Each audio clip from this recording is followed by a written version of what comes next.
और खार्किव से भी इस वक्त की बड़ी खबर दर्शकों को बता देते हैं। खार्किव में रात में हुई जबरदस्त बमबारी में 8 लोगों की मौत हो गई। तो खार्किव में रात भर बम बरसते रहे और बमबारी में 8 लोगों की मौत हो गई। कई ठिकानों पर खार्किव के अंदर रूस की सेना ने हमले किए हैं और इस बमबारी में 8 लोगों की मौत की खबर मिल रही है। तो खार्किव में रात भर रूसी सेना की ओर से ये आक्रामकता देखने को मिली है। कई ठिकानों पर रूस की सेना ने बम बरसाए हैं, हमला किया है और इस हमले में 8 लोगों की मौत हो गई। तो अलग अलग हिस्सों में रूस की सेना की तरफ से ये आक्रामकता देखने को मिल रही है। खार्किव में भी भयानक तबाही का मंजर देखने को मिला है। कई ठिकानों पर रूस की सेना ने ये हमले किए हैं, बम बरसाए हैं और इस हमले में 8 लोगों की मौत हो गई। जी हाँ, लगातार इन हमलों की खबर आ रही है, चाहे खार्किव हो चाहे Kyiv. Ground reporter Pranay Upadhyay से, तो उन्होंने कहा कि लीव में भी लगातार हमलों के सायरन बज रहे हैं, तो हो सकता है कि वो शहर भी अब रूसी निशाने पर आ जाए। लेकिन इस वक्त ये तस्वीरें देखिए जो खार्किव से सामने आई हैं, चाहे रिहायशी इलाके हों, चाहे स्कूल हों, चाहे उन यूक्रेन की खुफिया एजेंसी की इमारत हो, हर बड़ी इमारत रूसी हमले की गिरफ्त में आई है। और ये तस्वीरें एक बार फिर से आपको बता दें कि खार्किव से आई है, जहां कई जगहों पर हवाई हमले की भी खबर आई है।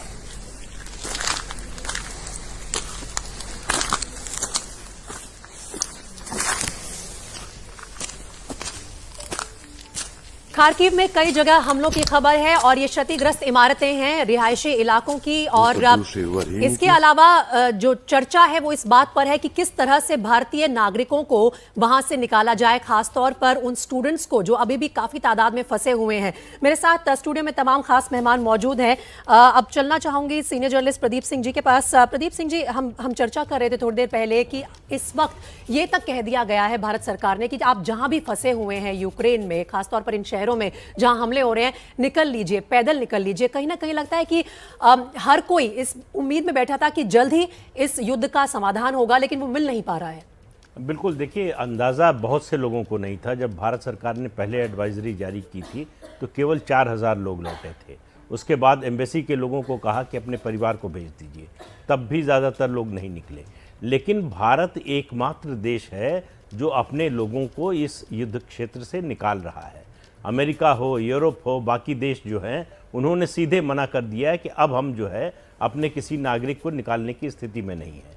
और 17,000 लोग यूक्रेन छोड़ चुके हैं। 20 ये दो फिगर्स आ रही हैं कि 20,000 बच्चे हैं, 22,000 बच्चे हैं। 17,000 जो है वो यूक्रेन छोड़ चुके हैं। उनमें से 7,000 के करीब जो है भारत लौट चुके हैं। तो ये जो ऑपरेशन गंगा है, ये बड़ी एक्सरसाइज है। और जो बच्चे लौट कर आए हैं, जो वहाँ हैं, उनके संपर्क में जो हैं, उनसे उनको एक उम्मीद बनती है कि हमारे दोस्त पहुँचे, हमारे साथी पहुँचे हैं, हम भी पहुंचेंगे। प्रोफेसर अभय दुबे, आप ये मानेंगे कि जिस तरह की ग्राउंड प्रेजेंस भारत सरकार दिखा रही है कि अपने सारे सीनियर कैबिनेट मिनिस्टर्स को भी भेजा है पड़ोसी राज्यों में यूक्रेन के, कि वहां पर जो फंसे छात्र हैं उनका मनोबल बढ़ाते रहें और उन्हें ये अपने आप देखें ग्राउंड जीरो पर जाके कि वो सुरक्षित देश वापस लौट रहे हैं, इसका काफ़ी फर्क पड़ता है जिस तरह से भारत सरकार ने अब अपना रुख सामने कर दिया है कि हमारी प्राथमिकता है अपने बच्चों को निकालेंगे। देखिए, भारत सरकार को तो ये प्राथमिकता अभी से नहीं, मुझे लगता है इस प्राथमिकता को अपनाने में भारत सरकार को थोड़ी सी देर हो गई। भारत का जो पूरा रवैया है इस पूरे युद्ध के प्रति, चाहे वो लोगों को वहाँ से निकालने का रवैया हो, चाहे रूस के खिलाफ वोट न करने का रवैया हो, इन सबको अब मेरे ख्याल से वो क्षण आ गया है जो हम लोगों को थोड़ा सा आलोचनात्मक विवेक का परिचय देना चाहिए। केवल इसलिए कि सरकार कह रही है हम उसका समर्थन करते रहें, बार बार उसी बात को दोहराते रहें, उसमें खूबियां तलाशते रहें, मेरे ख्याल से अब ये उचित नहीं है। क्योंकि अब परिस्थिति जब युद्ध शुरू हुआ था उसके बाद काफी बदल चुकी है। सरकार ने जो एडवाइजरी जारी की थी वो एडवाइजरी बहुत पहले जारी की जानी चाहिए थी। अभी अभी आपने खुफिया सूत्रों से खबर दिखाई है कि रूस ने क्या तय किया था कि जनवरी में युद्ध की सारी योजना उन्होंने बना ली थी कि 6 मार्च तक वो युद्ध चलाएंगे। अभी अभी थोड़ी देर पहले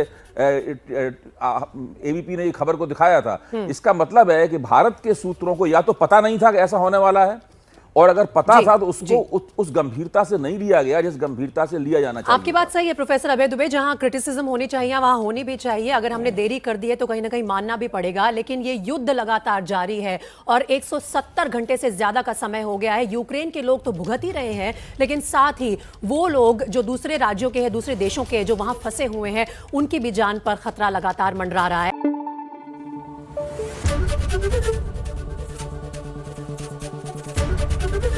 एबीपी न्यूज आपको रखे आगे।